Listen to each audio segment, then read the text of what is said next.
back to part two, Mike. We're back on part two. We're back up on Facebook. I guess we had a little technical glitch on Facebook, so we might have missed some of Dr. Bernstein's final few minutes of commentary, but I think if you go back and watch it after the fact, you'll be able to catch up to it. And I see that our next guest, our new friend, Dr. Boss Andrew, we have two Andys today, two Mikes and two Andys today. Both Andy Bernstein and now Dr. Boston. Were you there? Yes, Dr. Boston. How are you, Mike? Good. All Good. right. Doctor, how are you? Good. All right, so let me welcome back. I know you've been monitoring everything COVID, especially in Rhode Island. Before we get into Rhode Island, just update us, and I know it's been frustrating for you, but you've been working with Judicial Watch, you know, the really famous big national legal group that does a lot of records requests and other legal things, and you've got a records request in Rhode Island, but they're kind of throwing up a lot of roadblocks, right? Well, this was just one major roadblock. We don't really know how much data they have, unfortunately. So basically, what we requested was something called the cycle thresholds. Right. For basically, how infectious is somebody? Right. Basically, yeah. It's a surrogate for viral load, and it's we know it's available through some of the major testing platforms in the state, like Lifespan, like Quest. They have the cycle threshold for each test that they perform. How much of that data is shared with the state, we don't know. But we don't think we should have to spend $3,000 for the privilege of understanding that. That's the roadblock they're throwing at you. And right. Have you also done a record request, or are you just talking aloud when you said it would also be interesting, you know, under what code when people are admitted to the hospital? Is it just COVID? Is it COVID and obesity, or is it COVID and asthma, or COVID and heart condition? Was that a record request as well? Yes, Mike. We last week a second FOIA went in, and it was very specific. So there's a general COVID code which can encompass anything, including simply testing positive, which is a U code.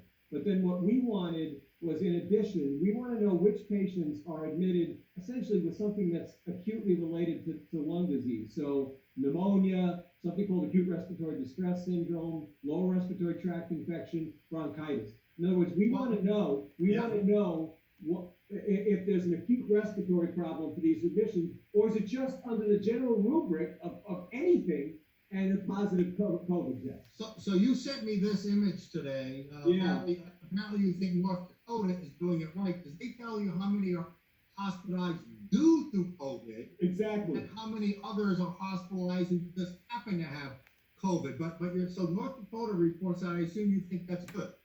That's absolutely the way it could be done, and it could be more granular. But this is a perfectly acceptable way, and they make clear that it's plus individuals who are hospitalized for other reasons and test positive for COVID. In other words, Mike, it's telling you up front that up to a third of the admissions, 35% of the admissions, both to the hospital and then people who wind up in the ICU, their only relationship to COVID is a positive test. They can be in for an elective surgical procedure. They can be in for heart failure. They can be in for a myriad other diagnoses. But so basically what they're telling you is that out of their total COVID admissions, you could subtract about a third. Now, if we were to apply that to Rhode Island, that would make the current hospitalization and ICU hospitalization data, which are rising and which could be of concern, it would make them much less of a concern if we could reduce them by 35%. I mean, that makes actually makes an enormous difference. And so, for example, you know, if we look at hold on.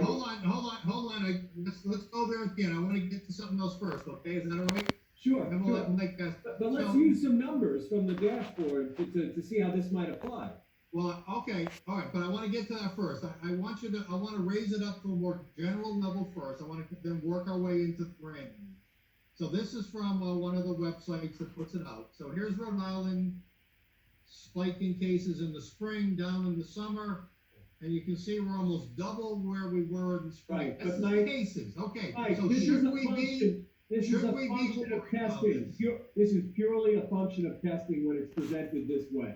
What the state does at its website, it does this, and it even has a threshold. If you go to the state's own website, you will see that the last time they updated was through November 7th, and as of November 7th, the percentage of positive tests was 3.9%, below the state's own threshold of 5%. So it's presenting cases without adjusting for the massive volume of testing, including Governor Raimondo calling in asymptomatic people and telling them to go get testing, go get tested, is very, very disingenuous. Well, I want to show you a little graphic I made up, and then Mike will let you let you ask a question now while I bring up. No, the graphic. I'm Go good. ahead, Mike. I'm good. Go ahead. I was looking for something. I'm gonna have a question for him in a minute. I'm looking for something I was reading this morning. To be honest. All right, so I made a little graphic this morning, except I'm having trouble bringing up the right thing here. It'll take me just 20 seconds here. Basically, because you had said in our previous discussions with you that you've got to kind of look at the number of hospitalizations, the number of deaths, as it has to do with the number of cases. So I put together, from that same website, here's a little graphic I put together. And tell me if you think this has any significance or from off. So back in April, here's the peak. And 400 something, now we're at 900 something. But when you look at hospitalizations, with 412 cases in April, there were 324 hospitalizations. But now with over double the cases, there's one-third fewer hospitalizations with double the cases. Same with intensive care. With over double the cases, there's basically 2/3 reduction in ICU admission. Right. And with double the cases, there's 9 times fewer deaths. Right. So what has changed? Well, again, Mike, so what you're getting at is the wisdom or lack of wisdom of mass asymptomatic testing. And what's tragic is a story that broke today in the Providence Journal. A very incomplete story, but an important story. And I can update you on this story. They reported, the Projo reported that I think it was 230 persons, nursing home resident cases were reported in the last 2 weeks. Actually, I can tell you because I have a friend whose 99-year-old mother-in-law is one of those cases that it's probably over 250 by now, because her particular nursing home, one of the ones mentioned, Silver Creek in Bristol, they said had 65 positive. There's well over 80 now at that nursing home. How on earth there could be this many people in nursing homes testing positive when we know consistently since April, Mike, that 75 to 80% of the deaths in the state Right. come from nursing homes or elder assisted living facilities? How on earth this could still be going on? And that's where the testing should be focused, Mike. We shouldn't be testing randomly in the public. We should be testing all the personnel and certainly the residents at nursing homes and focusing on doing whatever can be done, if there can be anything done, to prevent the virus from spreading there, instead of squandering lots of resources where it's not nearly as necessary.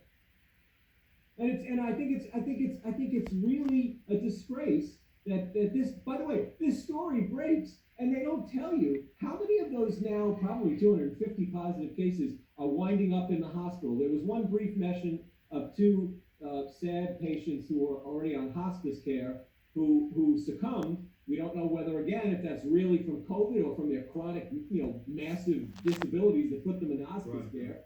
But at any rate, we don't know how many of those roughly 250 people have wound up in the hospital, in the ICU, or unfortunately have died, other than the 2 that were mentioned.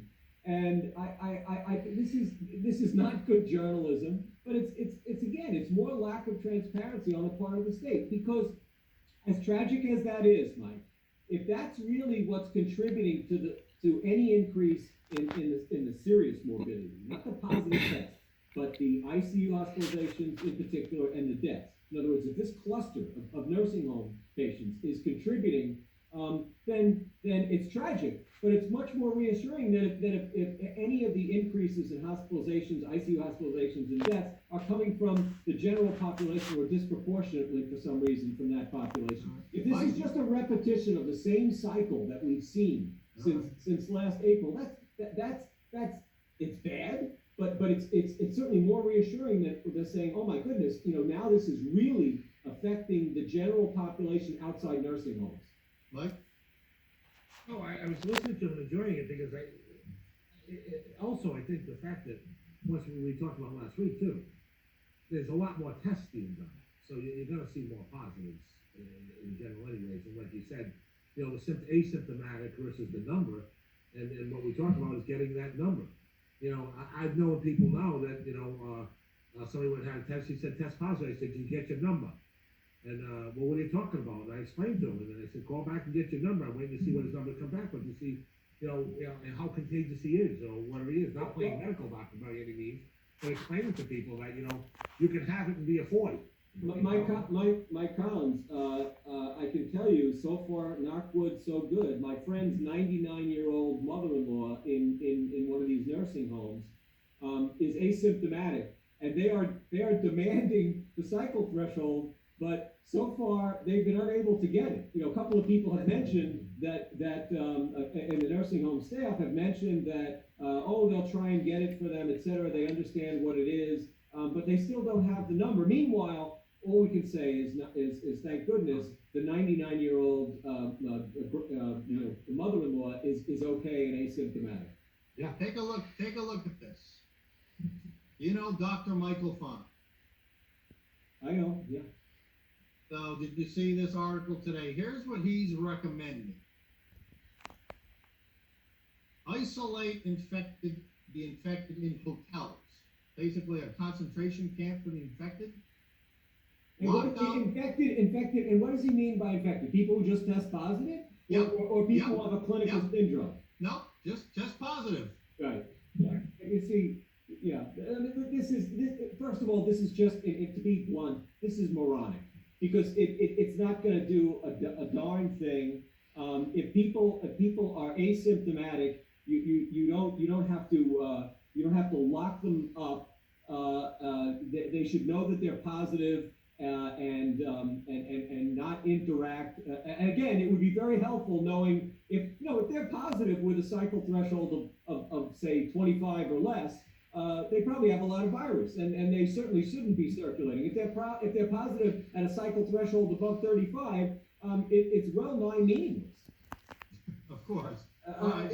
So next he goes on to say, so it's basically a concentration camp for the infected. Basically, lock down and pay businesses to close. Yeah. Like money grows on trees. Yeah. Look.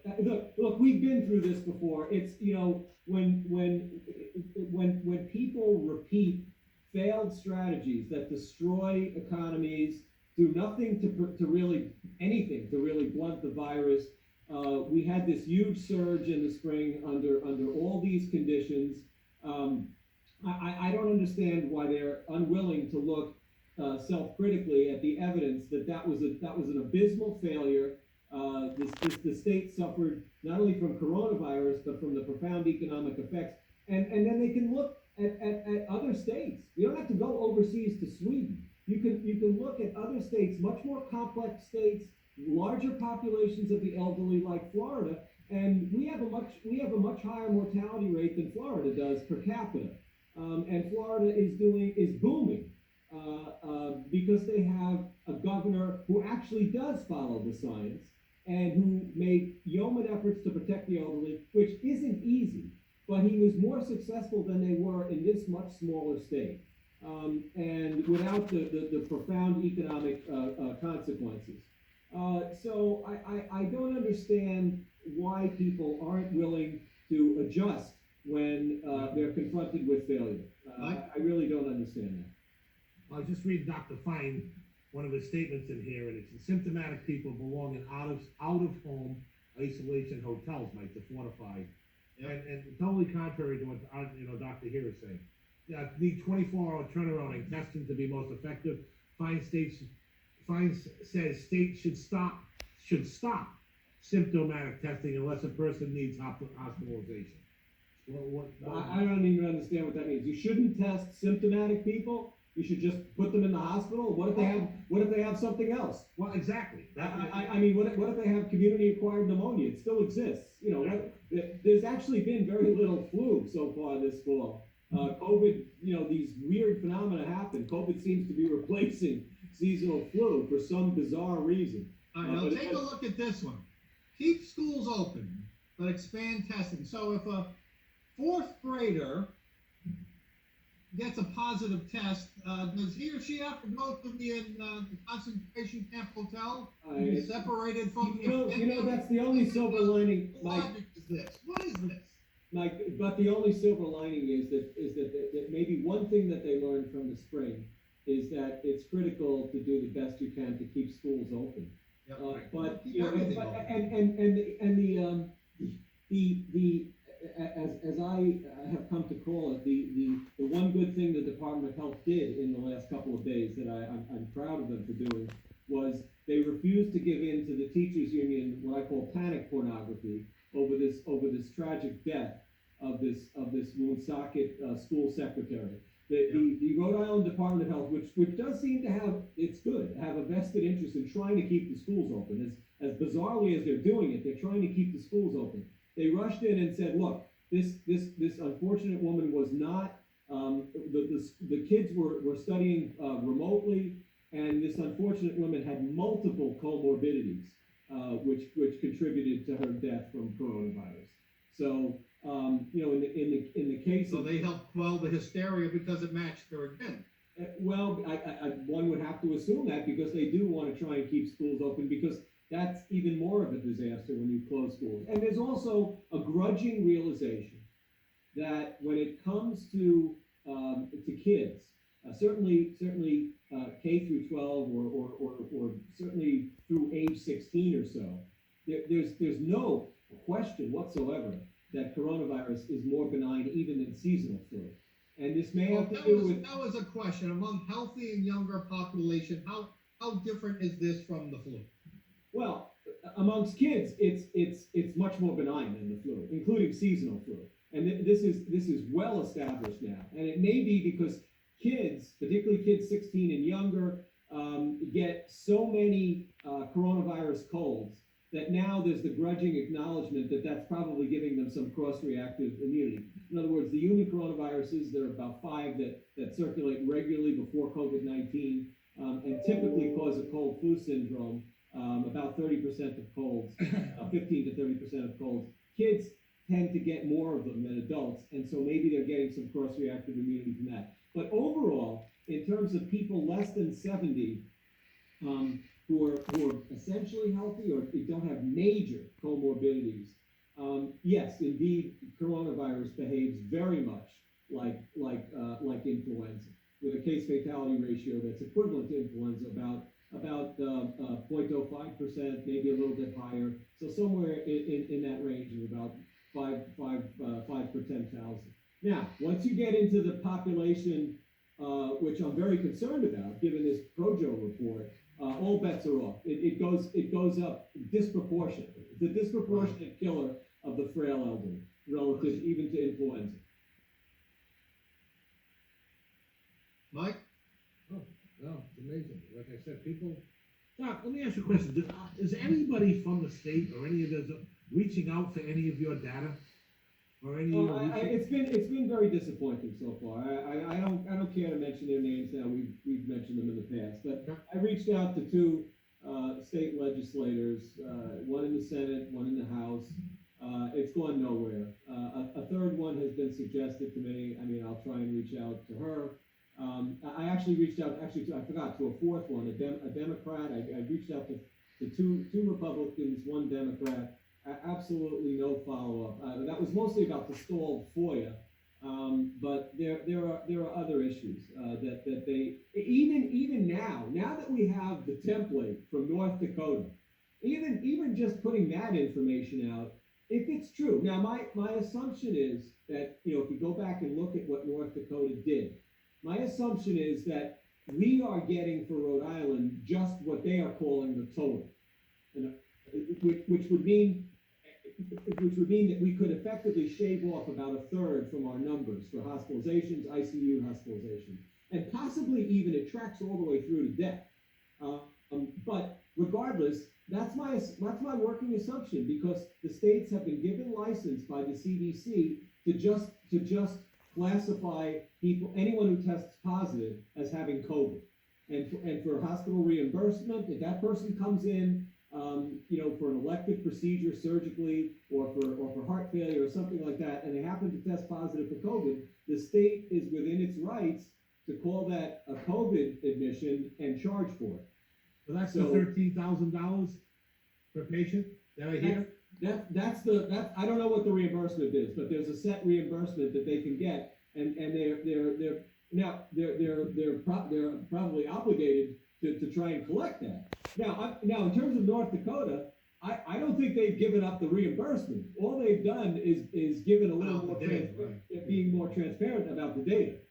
All right, two questions, and I'm gonna let you go, for me, and then if Mike has one. First, so, just quickly, would you say that for those people who contract the disease, but quickly survive it without any symptoms, do you think it's A, what's your guess here? A, because it doesn't matter the level of virality, they just have a high immune system and can kill it either way, or do you think it's because they probably contracted low levels of virality? Okay. I think both can contribute. There are instances where people who appear to be, relatively healthy, healthcare workers who got massive viral loads, still had serious cases of COVID. They may not have died, but they may have wound up hospitalized. So I think there is the issue of heavy exposure. But I think in general terms, for the general population, it's all